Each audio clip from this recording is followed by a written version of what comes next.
Magandang araw mga kaibigan.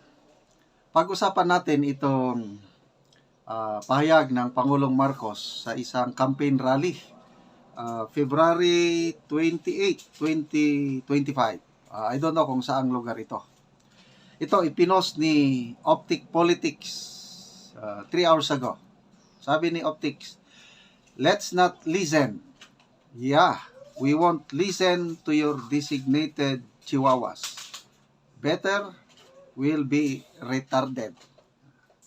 So ito po yung pahayag ng Pangulo sa kampanya. Sabi niya, huwag tayong makikinig ng mga puro dada ng dada. Dapat ang ihalal natin ay puro gawa. Wow, magandang pakinggan ano? Kasi tama nga naman bakit mo ihalal ang hanggang promesa lang? Yung dada ng dada, promesa lang yun. Yung promesa niya hindi naman natutupad. Di ba ganon ang dada ng dada? Dapat puros gawa. Tingnan natin, people who reacted. So, mga tao, naniwala ba sila dito sa pahayag ng Pangulo? Okay, 2,200 ang nag-react. 2,000 tumatawa. Ito na naman. Bumira na ulit ang laugh emoji. Halos 99% tumatawa. Ang nag-like lang sa pahayag ng Pangulo is 227. Okay. Mga comments. Sharon Rose Dacera. Sabi niya, ha ha ha. Dada ng dada. Ikaw naman talaga, BBM, walang ginagawa, pulbos ka lang ng pulbos. No more bottle. Telma Balahadja. Ikaw ang nahalal na walang nagawa, kundi sobrang puwerhisyo.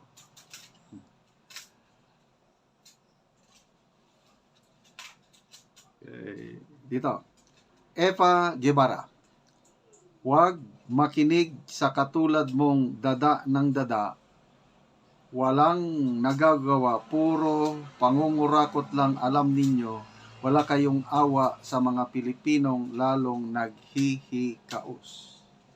Ito na, Kenneth de la Cruz. Ito ang pinaka-the best nga comment na basa ko. Sinasabihan niya sarili niya, pero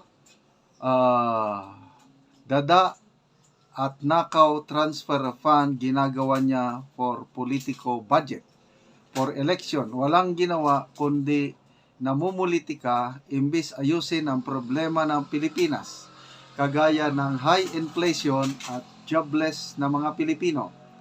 Ngayon, nakaasa sa ayuda pero di sustain, puros lang ayuda. Okay? Ito, Rebecca Arenas. He is subconsciously telling the people not to vote for people like him. Puro blank, kaya walang nagawa. Subconsciously. Kalang nagsasalita siya, on his mind, tinutukoy niya ang kampo ng PDP. Yun ang dada ng dada. But hindi niya alam ang sinasabihin niya yung kanyang team. Kasi, okay, dada ng dada, mga promesa ba na hindi naman 20 pesos per kilo na bigas.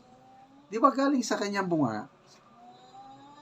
Tinanong siya ng media, papaano na yung 20 pesos per kilo ng bigas? Anong sagot niya? We are going there. Papunta na tayo dyan. Magtatatlong taon na ang kanyang administrasyon. Kumusta ang presyo ng bigas? Napababa na ba? Di ba baliktad? Pataas ng pataas. Ngayon nga, may food security crisis. Kasi yung Executive Order number 62 na pinalabas nila, pinabaan ang tarifa ng imported rice para bababa ang presyo ng bigas, hindi naman bumababa. O, sino yung salita ng salita na wala namang nagawa? Di ba sila? O, ano pa? Yung SONA. I think 2023 SONA ito. Smugglers and hoarders, your days are numbered. Pinalakpakan yun eh. Oh, kumusta ang mga smugglers and hoarders? Rice cartel. Nawala na ba sila? Nandyan pa rin, namamayagpag. Kaya nga, hindi maibaba ang presyo ng bigas kasi sa mga hoarders.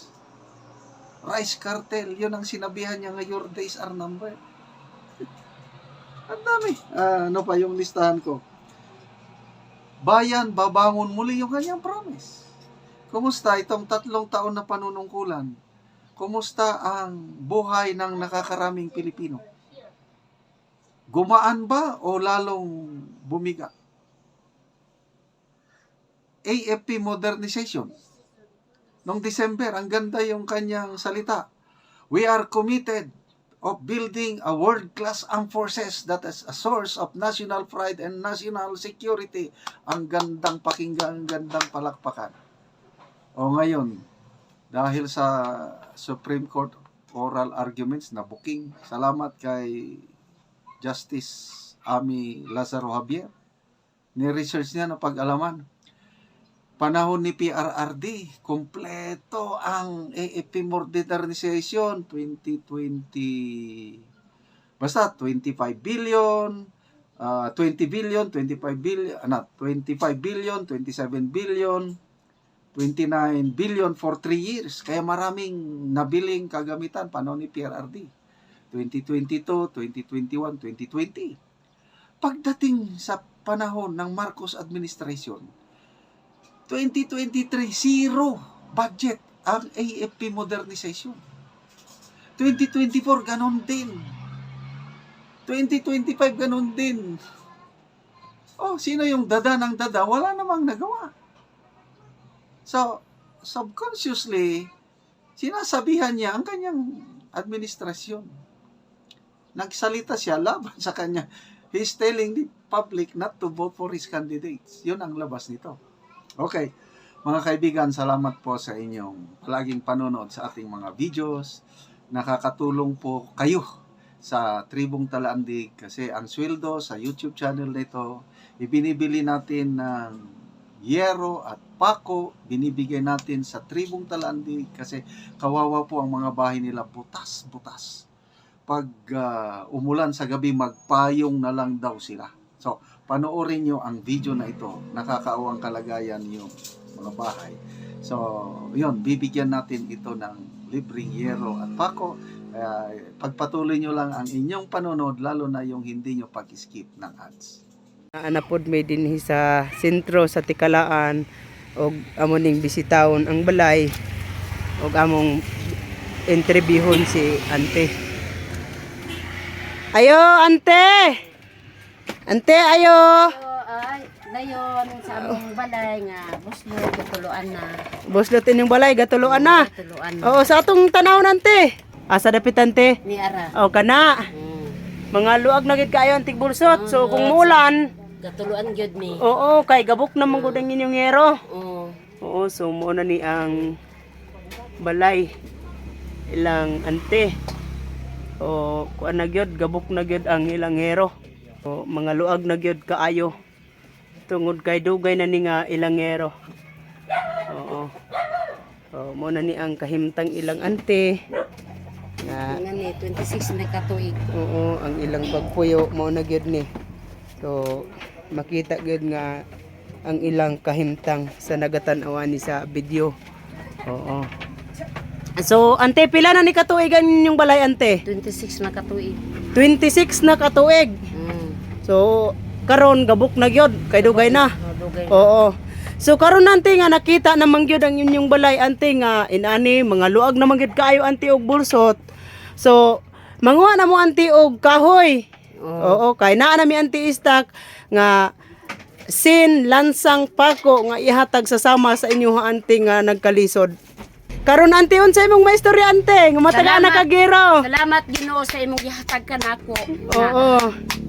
Gikan sa Ginoo gihatag nimo kanako nga grasya. Lord, thank you Lord. Oo. Sa video. Oo. Thank you. Oo. Sige, ante, salamat. Thank you. Oo. Umo na ni ang balay ilang, ante.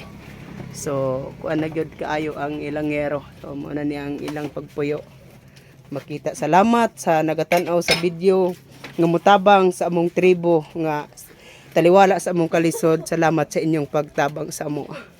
O karon ang mo na ni ang gawas nga bahin sa balay ilang ante. O gisangka lang gyud in taon sa kawayan kay katumbahon na. O kuan na gyud kaayo ang ilang pagpuyo. Luoy na gyud kaayo sila. O mo na ni ang gawas nga bahin tuwa makita ang kawayan nga gisangka sa ilang balay.